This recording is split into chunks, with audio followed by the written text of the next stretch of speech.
Start to trickle in, we just want to welcome you. We are Smile Therapy Services. My name is Madison Myrick, Clinical Director. And today we're going to have a presentation on ways to fill in the socialization gap by Miss Tia Lorick and Tiara Howard. Tiara Howard is one of our newer therapists, so we're really excited to see what she has in store for us along with Tia. Just to give you some background, Smile Therapy Services, we are a mental health agency that provides outpatient therapy for children, adolescents, families, and adults to effectively develop and maintain positive self-concepts, improve communication interactions, and to strengthen the family system. So we have a range of qualified counselors, social workers, marriage and family therapists with a range of experience. And so we're here with you today to focus on really how we can engage our students and our families and how to fill in this socialization gap. So we're really excited that we have our families and our parents joining us today. So welcome. So I'm going to go ahead and hand it over to Miss Tiara and Tia to start us on our presentation. Thank you, ladies. Thank you, Madison. So as Madison said, we're going to be focusing on ways to fill in the socialization gap. So essentially, we're going to be talking about COVID's impact on the way that we're able to socialize with others, and then just some tips for coping and working through it. So the presentation is going to cover virtual learning, COVID's impact and support for parents, ways to feel connected to others, and then self-care tips for parents. Very important, those self-care tips. And also, I'm sorry, just to add a couple of ground rules before we get started. I put them also in the chat, so feel free to look in the chat to refer back to them. But we want to remind everyone that this is a safe space, so please feel free to come on here, let your hair down, but also be willing to gain as much information as you can. You do have the option to, when Tia or Tiara prompt any questions or any feedback, you do have the option to share in the chat, this chat on the side to your right, or you can use your mic as well and you will be able to unmute yourself. So be sure to unmute yourself to speak. For additional questions or any concerns, we will address them at the end of the presentation. Okay, so everyone enjoy. All right, back to you, Tiara. Thank you. So I'm Tiara Howard and my colleague is Miss Tia Lorick. Next. All right. Beth and Madison, can you guys play a video?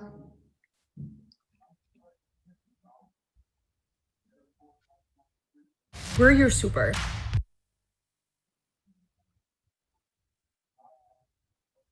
What's the Wi-Fi? Pull up the Wi-Fi. Get the Wi-Fi.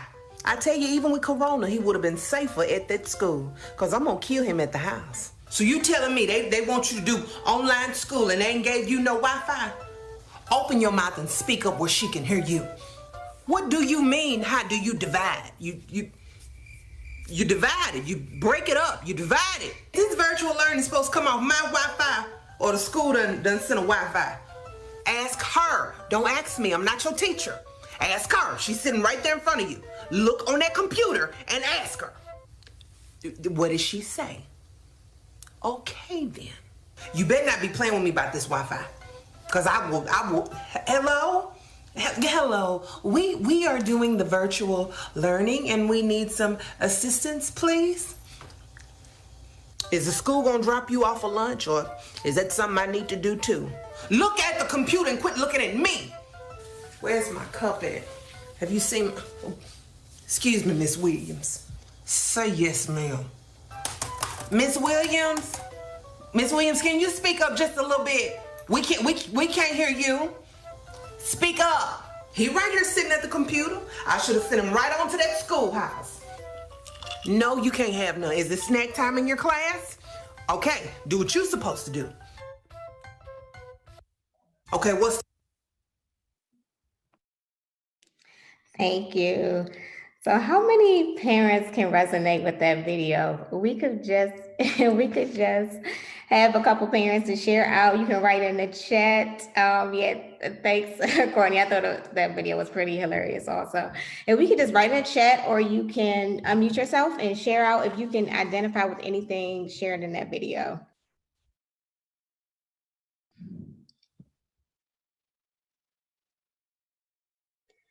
I would just like to say I'm so blessed that I did not have to go to school virtually, because that would have been my mother standing behind me, denying me all types of juice, snack.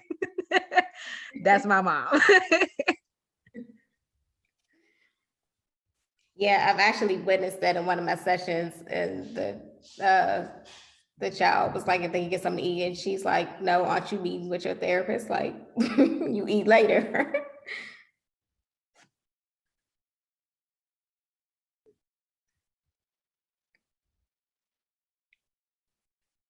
Okay. All right. Did anybody? Oh, I can't see the chat. I do. It also points to the fact that not only our children are stressed, but our parents are stressed. Absolutely. Yes, I see that. It says OT, so on point. Trisha said so true. So it seems that a few people can truly identify with this parent. Yes. Yes. Thank you guys for sharing. We understand that virtual learning comes with many challenges, which actually brings us to our next slide. What what concerns have you had when it comes to virtual learning? And again, you guys can share in the chat, or you can unmute yourselves and share out loud.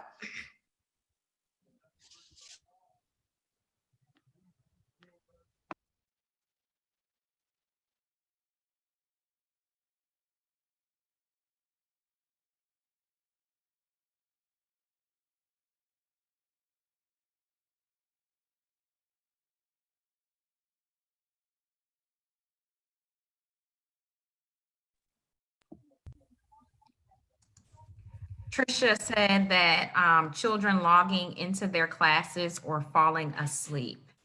And then Alana said, getting my youngest child to stay focused, probably during the day. Yes. Freedom said, children being virtually fatigued. So just having too much simulation. OT, my biggest fear is that I'm giving them too many answers and I'm not sure if I'm doing too much. So maybe trying to figure out like if they're really learning or if you're doing too much for them, or, you know, whatever the case is in terms of learning. Right. Answers. Thank you for sharing. Thank you.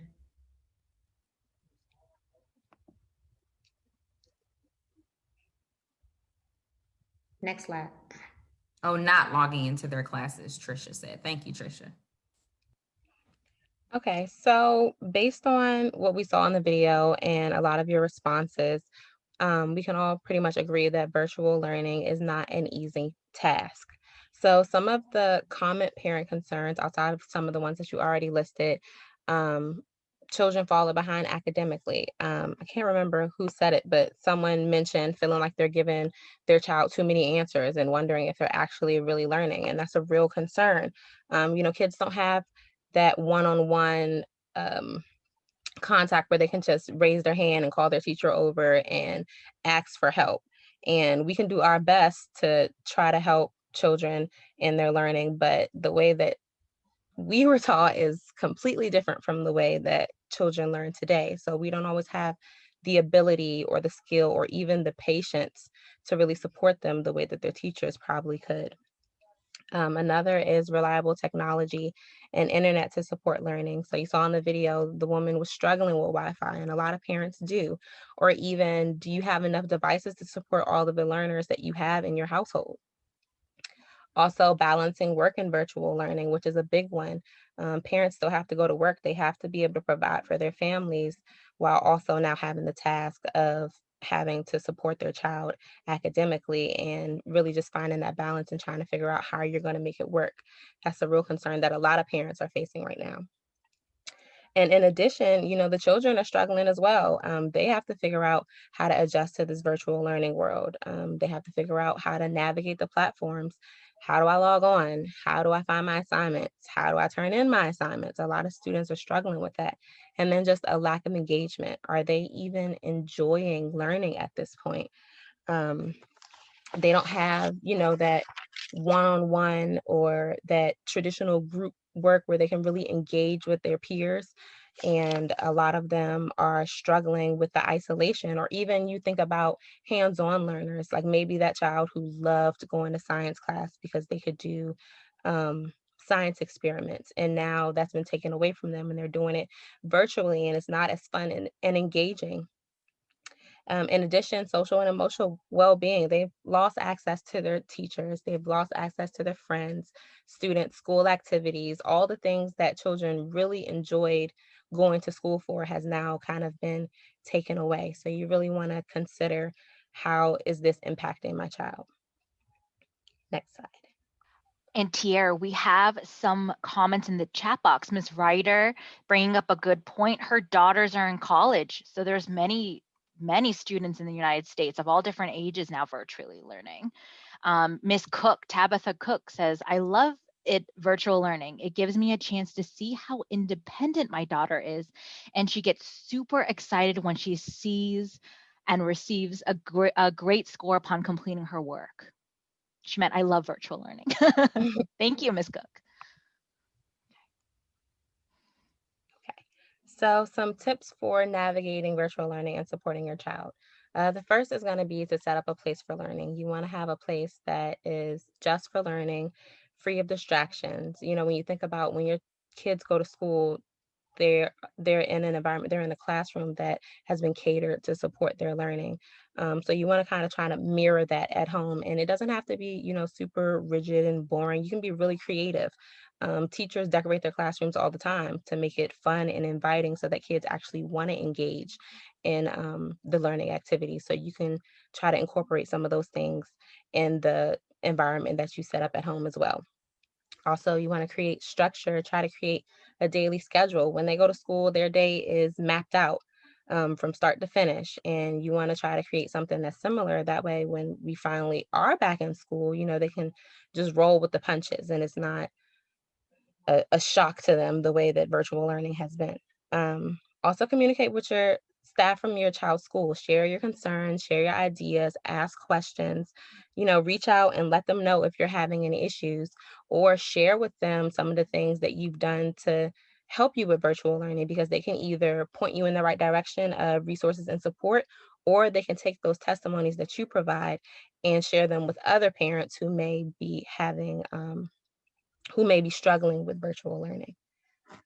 Contact your school's mental health team for additional services. So a lot of the friendship schools have a DBH social worker or a smile therapist on site. And if you notice that your child is really struggling with coping with the pandemic or just virtual learning or anything that's going on, it's important for you to reach out to your school's mental health team, because there are resources and support for you and your child. Also teletherapy. So whether it's for your child, or, if you know someone else's child who's struggling, who may not be at a friendship school, if you're struggling, if you know another parent who's struggling, you can reach out, and teletherapy might be a good resource for you. So we've included Smile's information, and I encourage you all to go ahead and jot that down so that you have it on hand if you ever do decide to reach out and need those services. Also, self-care. Self-care is so important, and it's going to be one of the major things that's going to help you get through this pandemic. And we're going to go a little bit deeper into that later in the presentation.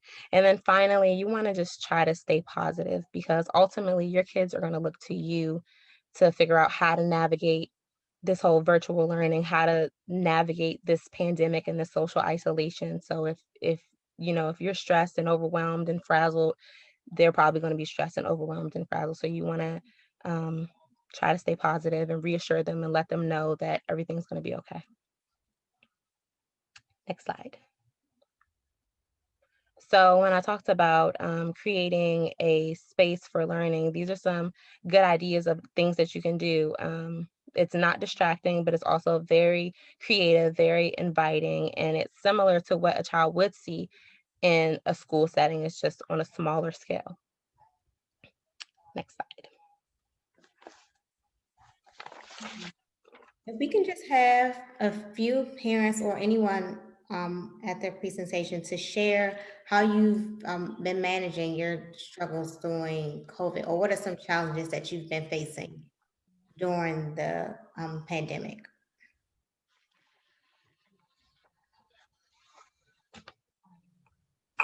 This is Candace Smith. I'm coming up as OT, but it's Candace Smith. One of my biggest struggles was getting, my boys are now gaining weight because they're not able to go out and have as much exercise as they were, running around in the morning for the bus, running around in the evening for the bus. So they have been picking up weight, and people have not been kind with their comments. So I had to look up and start going and finding ways of fitness for them. So now we do fitness 3 times a week on YouTube and yoga on the other 2 days. So I can kind of incorporate a little bit of exercise for them. Thank you for sharing that.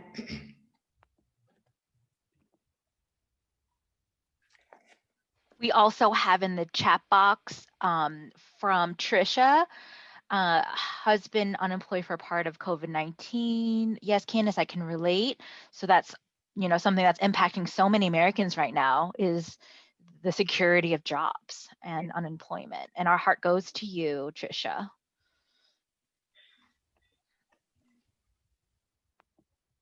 Yep. Anyone else want to share?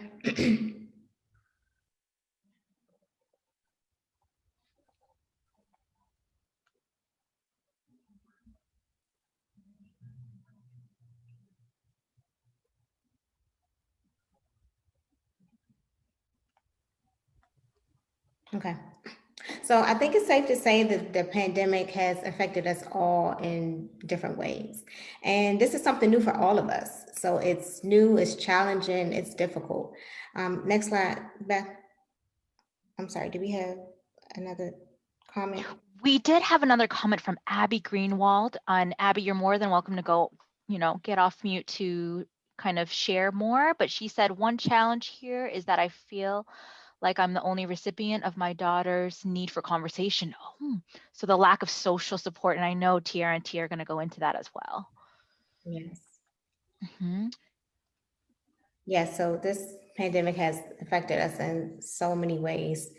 So now I would just like for us to just take a mindful minute and have a breathing exercise.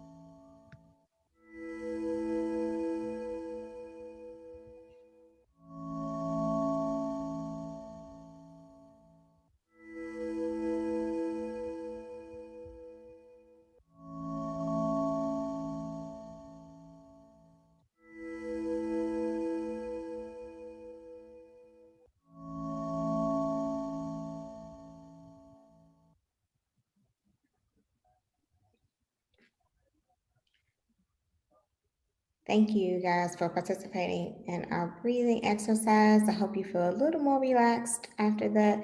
Next slide, please. So as we talk about the change in our social environment and not being able to connect with our family and friends regularly, we come across some negative impacts from that change. And that includes stress, anxiety, depression, insomnia, emotional exhaustion, weight gain, as one of our parents just mentioned, and substance abuse. And next slide.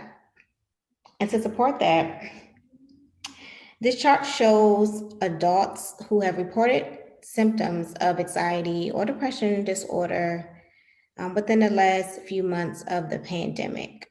So I think the light blue represents symptoms of anxiety disorder. The medium blue represents symptoms of depressive disorder, and the last column would be anxiety or depressive disorder. And as you can see, the numbers have increased as the months have progressed. And this is from May to July. I can just imagine what August and September would be right now, considering with the start of school, and even more so the latter part of the year with the holidays coming up. I can definitely see the increase in numbers. And the next chart just shows the number of adults who have experienced those symptoms that we just talked about. And you can see that the US is the highest. However, Canada, UK, France, Australia, and New Zealand aren't really far behind. So it's affecting us worldwide. Next slide, Beth. So Tia just touched on some of the ways that the pandemic has impacted us, and everyone's responding and coping to it a little differently. So we want to say that it's important for you to pay attention to the signs. If you notice any of these changes in yourself or in your child, you might want to reach out to your school's mental health team, or even directly to Smile, and see what support is there for you. So I'll just go through a couple. So excessive worrying in your child or even in yourself. A lot of people are worrying about work and finances and how they're going to support their families. And especially, I can imagine that people are going to be worried about finances with the holidays coming up. How are they going to make the holidays work? And of course, everyone is worried about their health and the health of their loved ones. You notice unhealthy changes in eating patterns and in sleeping patterns. Maybe your child is returning to outgrown behaviors. So maybe they're throwing temper tantrums all of a sudden, or they're bedwetting again. They have difficulties concentrating, or suddenly the things that they used to enjoy aren't enjoyable anymore. Or it's not uncommon for adults to increase their use of tobacco and alcohol and other substances when they don't know how to cope. And all of these are really common reactions when people don't know how to cope with a difficult situation. So it's important that you pay attention to these signs and know when to reach out for help. Oh, I see someone in the chat said refusing to sleep in their beds, which is a good one, because maybe the kids are worried or fearful for whatever's going on. Maybe they just need that extra comfort during this time. So thank you, Candace. Next slide.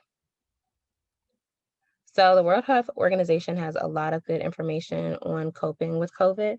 And I won't get too deep into these right here because we're going to go a little further into them in the next slide. But I would encourage you all to take a picture, screenshot, or even to go to the website after the presentation and maybe print these off and put them around your house, because it's a really good resource and a guide to look back to when you or your child is dealing with any type of COVID-related stress. Next slide. So support for your child.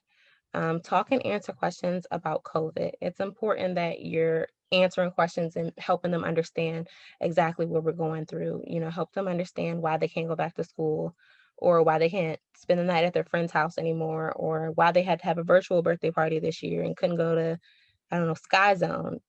Help them understand what's going on and put it in terms that they can actually understand.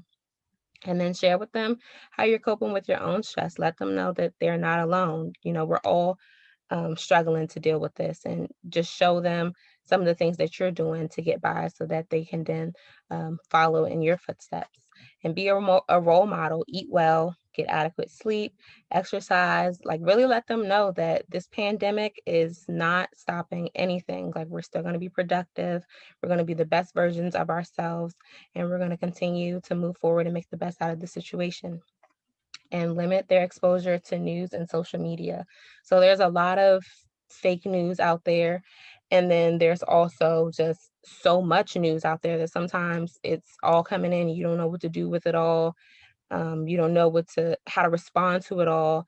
and it just becomes overwhelming. So you definitely want to limit the exposure and have those talks. Like the first bullet says, have those talks with them so that you can share accurate information with your kids and they're not necessarily getting them offline.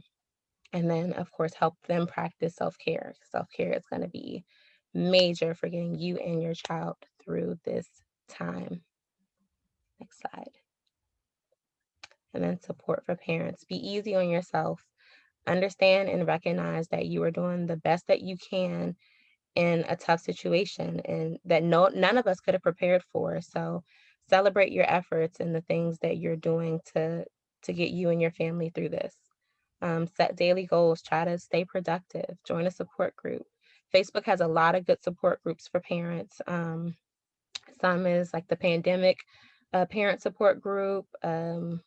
I think another is like single parenting support group or support groups for children with special needs. So it's a lot out there, and you can really research some of those and then find the ones that kind of fit what it is that you're experiencing and make sure that you join those so that you can get tips and support from other parents who are going through similar things.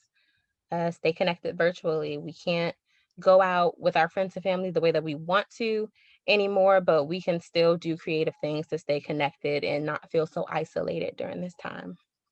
Also, consider what you're reading and watching. Again, you don't want to overwhelm yourself with so much information about COVID. Switch it up. Watch a funny movie or binge watch something on Netflix. You don't want to continuously pay attention and watch things that are going to add to your stress. Develop a sleep schedule, and then also connect with community or faith-based organizations. Next slide. So some things we want you guys to keep in mind is that your feelings and concerns are valid. You're not alone. You're not the only one who's experiencing this, who feels the way that you do. And just in general, you're not alone. We are here to support you. You're doing the best that you can in a tough time. This is only temporary, so this is not forever. We're going to go back to school at some point. We're going to be able to socialize with our friends and family at some point. So just keep in mind that this is temporary. This is not forever. You want to focus on the things that you can control, and support and resources are only one ask away. So there is support and resources out there for you, people who want to help you. You just have to be willing to reach out and ask.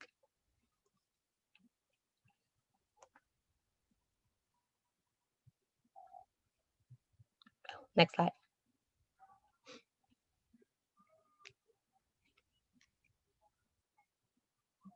With the outbreak of the novel coronavirus, our daily lives have changed dramatically. We're being encouraged to stay home and keep our distance from other people. These are crucial steps we must take to prevent the spread of the coronavirus. But if you're finding social distancing and self-isolation challenging, you're not alone. Lack of social interaction can make us feel lonely, isolated, or depressed. If you're feeling this way, it's important to reach out to others for support. Many people are struggling with the same feelings and are eager for a connection. After all, we're all in this together.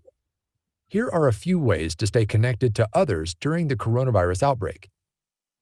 Stay social from a distance. Use technology to keep in touch with loved ones over the phone or video chat, and try talking with your neighbors from a safe distance over fences or balconies. Schedule regular check-ins. Routine chats with loved ones can give you something to look forward to and give your day structure.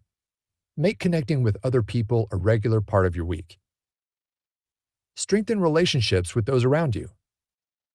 Many of us are home with family members, partners, or roommates. If you live with others, focus on strengthening your connections with them. Organize virtual hangouts. Try organizing group activities such as knitting, cooking, or board games that can be done over video chat. Be creative. Be kind, supportive, and generous to others however you're able. Showing kindness and support to others not only helps them, it can also increase your sense of purpose and well-being. Remember that just because we need to be physically distant right now doesn't mean we should be socially isolated. Strengthening existing connections and reaching out to others is crucial for our mental and emotional well-being. If you're struggling to cope with social isolation, reach out to loved ones, contact a mental health professional, or consider calling a mental health hotline.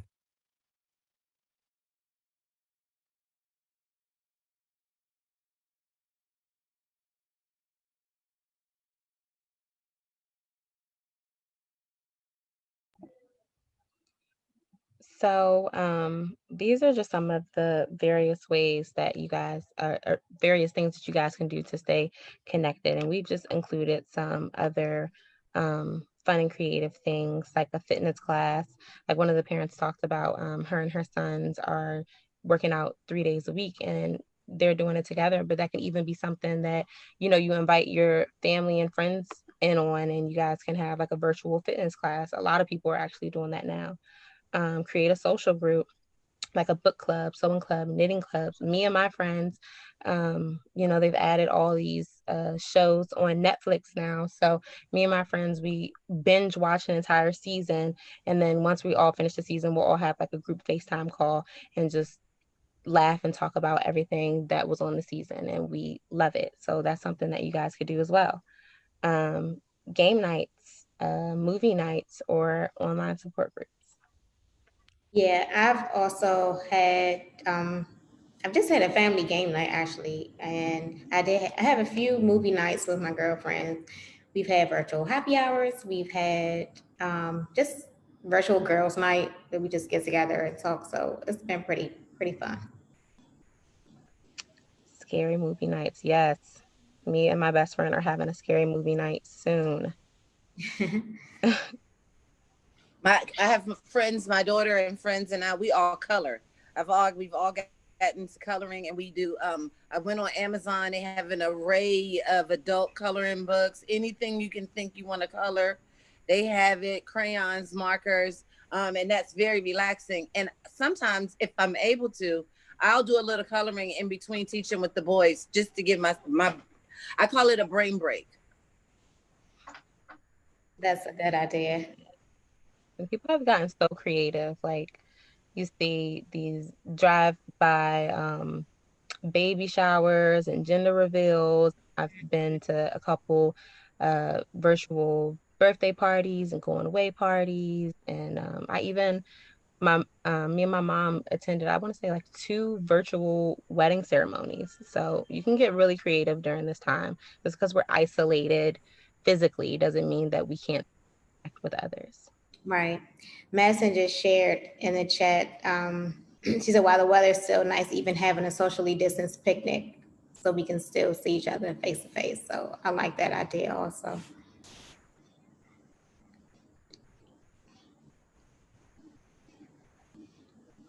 Okay. So I know with a lot of our kids, if not all of our kids, are having a really difficult time. I'm not being around their friends and classmates during this time. So here are some tips that can help them to navigate through this process. So as we just talked about, encourage spending time with friends virtually or in person with COVID-19 guidelines. I know a few of my kids have been to the park a lot of times. That's a good socially distanced activity, having virtual play dates. Provide reassurance at home and just kind of praising the child when they do really good in class. If you notice that they woke up on time, got themselves ready for school, and attended class on time, it's like, I really saw that you were really interested in your music class today. Like, tell me more about that. So really praising them and encouraging them for doing their best during this time. Have them to talk about their feelings and concerns, because I mean, it's real. We're all having a difficult time. So definitely tapping into how they feel also. Create fun and daily activities that can be done as a family. We just talked about some of those things: coloring, painting, having game night, doing TikToks, doing fun things. Stay in touch with family and friends and get some fresh air, which is really important. Sun helps a lot. So having a picnic that Madison just talked about, even just taking a walk around the park, around the block, or going to the park, which is really good. Next slide. And here are just some resources that can help during this time. I think the link is, if I'm not mistaken, Tierra, the link is Is it at top? Is it on top or is it on each?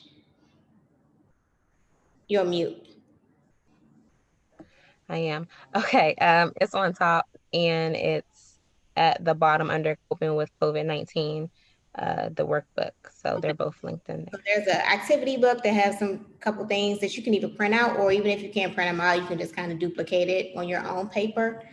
And the next is 10 ways to build relationship with kids. So two things that I liked on this handout was number 2, which is let them teach you about their interests. So I know a lot of my kids have taught me a lot about the games that they like. Roblox and Fortnite is really a thing right now in school. And Yes. I'm asking my kids, like, what is that? What do you do? How do you play? But they're really into it. So I think it's good to just know more about your child's interests so that they can teach you. And also, number 10, so apologize when you mess up. So we're human, right? We're not perfect. We mess up too. So just kind of acknowledging that you didn't do your best, but you will try better next time. So it helps the child know that you're human and you're not perfect either. And it also helps them to know that you're not always putting the blame on them. Like, mommy's human too. And some of the things that I like is number 3, remembering things about their lives. So I have a little sister, she's 10, and she tells me all about, her school and her little friend group drama. And, we'll have a conversation about it. And then the next time I see her, I'll bring it up and try to figure out, like, okay, how did you handle that? What was the outcome? And just remembering that she even mentioned, or, even just remembering her friends' names. Those are things that I try to keep in mind so that me and her can kind of strengthen our relationship. And then also doing crazy things. So she loves TikTok. She loves all the dances.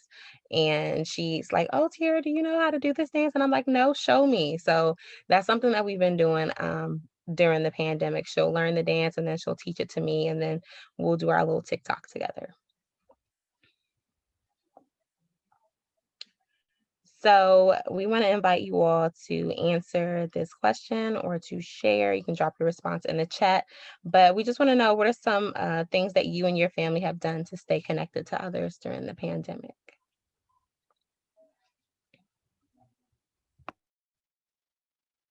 And one of our parents just shared earlier that her and her family colors. So I think that's a really good thing.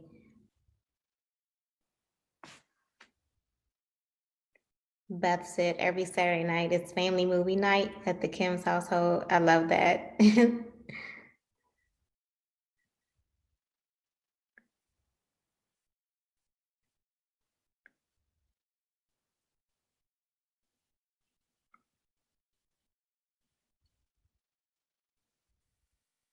Courtney said do group FaceTime for girls' night or family time.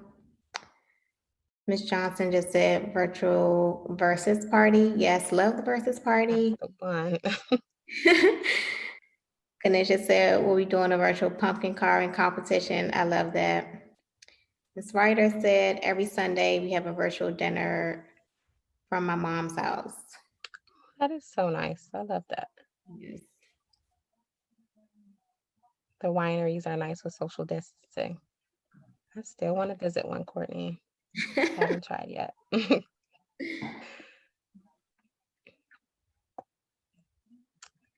All right. Okay. Freedom said we just started watching a Bible project together and want to start playing games weekly. Nice. Thank you guys for sharing. These are some really good ideas. Okay, so we've been, kind of discussing self-care throughout the entire presentation. So we want to dig a little deeper into what self-care really is. So if someone were to ask you, do you take care of yourself? Naturally, most of us would be like, of course I take care of myself.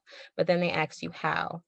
And that answer gets a little bit more complicated, and you really have to sit back and think, like, how am I really taking care of myself? What are the things that I do to care for myself? And the answer to that how is most likely your self-care practice, what your self-care routine looks like. So the definition of self-care that we've come up with is that self-care is any deliberate activity done with the intention of caring for any of the various areas of your well-being. So a lot of times when people talk about well-being, they might mention physical or emotional. And why I really love this graphic is because it brings light to some of those other areas of our well-being that sometimes we often ignore. So I'll just go through a couple of these, and I will also encourage you guys to screenshot these so that you can really take a look and evaluate how you're taking care of yourself in each one of these areas. So for physical, what are you putting into your body? What are you eating? What's your nutrition look like? What's your fitness routine look like? Emotional, do you like journaling when you need to express your emotions, or what's your stress management look like? Do you go to therapy? Social, what's your support system look like? Who are the people that you keep around you? What are your friends like? And who are you deliberately choosing to be in your friend group? Also, what you watch on social media is a big one. Are you um, including like positive things in your feed, or, what does your feed look like? Spiritual, what is your time alone? How much time do you spend alone to really just look within yourself? Or do you like to meditate? How often are you praying? Personal, what are your goals, and what are some of the things that you're doing to achieve your goals? What are your hobbies? Um, how are you being creative? Your space, what's your safe space look like? And what are you doing to make sure that your safe space is a stable space for you? Financial is a big one. What's your money management look like? Are you saving? Are you setting boundaries for your spending habits? And then finally, work. So how much time are you spending at work? And are you taking the necessary breaks that you need? That could be, your hour lunch or your 30-minute lunch, or even taking off of work ever so often to really just give yourself a break from work. Are you doing these things? So I invite each of you to look at each of these areas and really ask yourself, what are you doing to take care of yourself in each of these areas? You can go to the next slide. So that's going to bring us to our next activity, which is the self-care cup. So thinking about the things that we just went through in the different areas of self-care, I want to ask, how are you filling your cup? So if you had to fill your cup with everything that's in your self-care routine, what would go in it? So we just ask that you all take about a minute to think about that, and then you guys can either share by unmuting yourselves, or you can drop your self-care routine in the chat.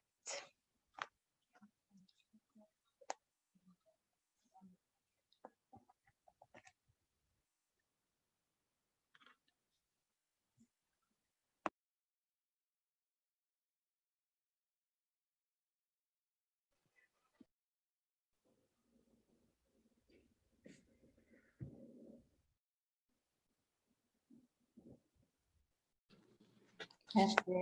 It's Candace Smith again. I'm a slow texter, but what I like to do is get up an hour before it's time for the boys to wake up, and I take that time to do a walk for 30 minutes, shower, come in, and get ready for my day with the boys. That really helps for my self-care. That's awesome. Thank you, Ms. Smith, for sharing. Beth said she loves having coffee each morning, making art in the evening. Kanisha said, I fill my cup with some ginger tea in the morning and funny podcasts. Love that. Courtney says, I journal every day. Wait a minute. It's going so fast. Courtney says, I journal every day, sometimes twice a day. Love something warm in the morning, coffee or tea. Also love to ready fall off a little, fell off a little bit, but getting back on it. Madison said, I fill my cup by enjoying spending time with my toddler and end the day with a hot bath or shower. Yes.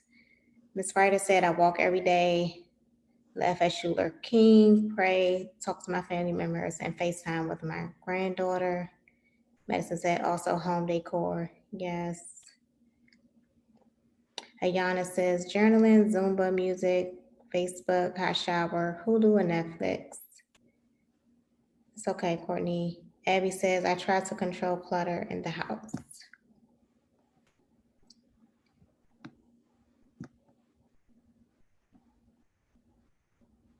Okay. Did I miss one? Oh, and volunteer and watch comedy. Yes. Thank you, everyone, for sharing out. Oh, one more person. Freedom says, I use the Joy Doodle app for virtual drawing, take pictures, nature walks, bake, and Netflix.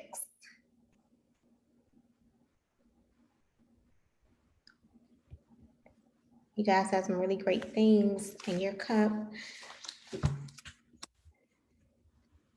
So if you're not sure where to start for developing a self-care plan, this is kind of a self-care guide that will help you.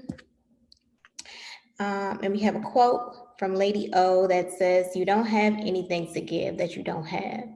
And so you have to keep your own self full. That's your job. So the first thing is to evaluate, areas of improvement in your life that Sierra just touched on.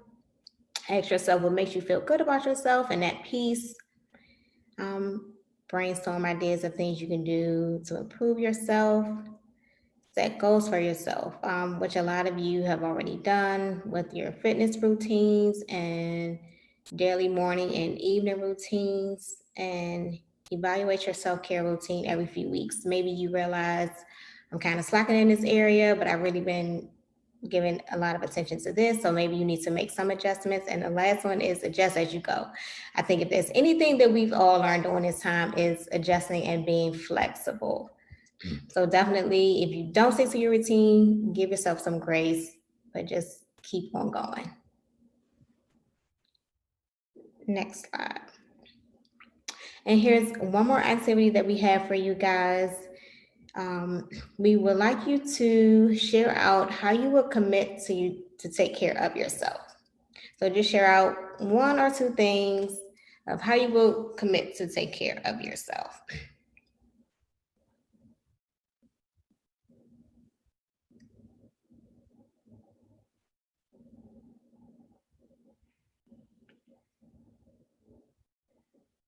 Exercise. Amen to that one, Abby.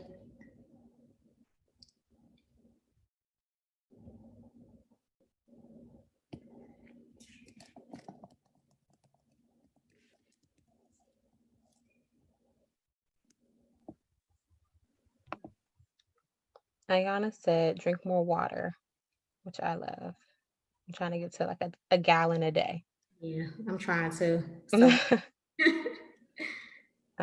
Candace said, I would like to give myself a bubble bath a day. That's a good one.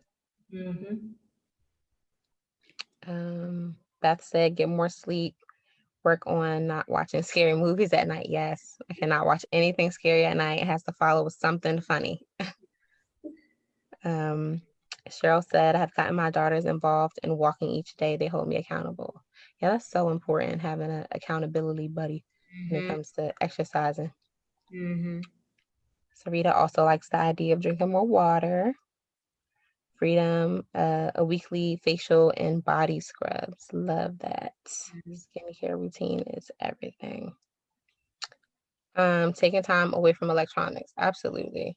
Yes. When I see my little weekly view of how long I've been on my phone, I'm like, oh no, I gotta put it down. So that's a good one. And then someone else also, Shanae also agreed with drinking more water and exercising. Good ones. Thanks, guys. Nice. So these are just some resources for you guys. I believe you guys will get this information after the presentation, but CDC has information. The Department of Behavioral Health also has information. I think they have workshops and things that are occurring right now, so that's a great resource as well.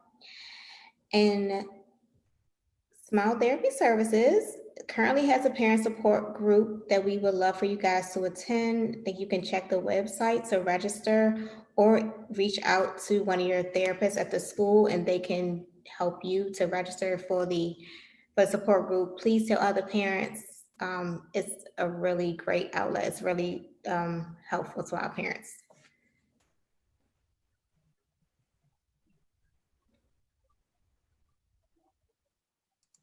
Thank you, Abby. Be glad that you enjoyed it. Oh, so Thank you, Tia and Tiara. And if everyone can go off mute and give them a round of applause, because I know presenting sometimes is really nerve-wracking, but they did a great job. But Yes, thank you. Tiara did awesome. Great job. Yes.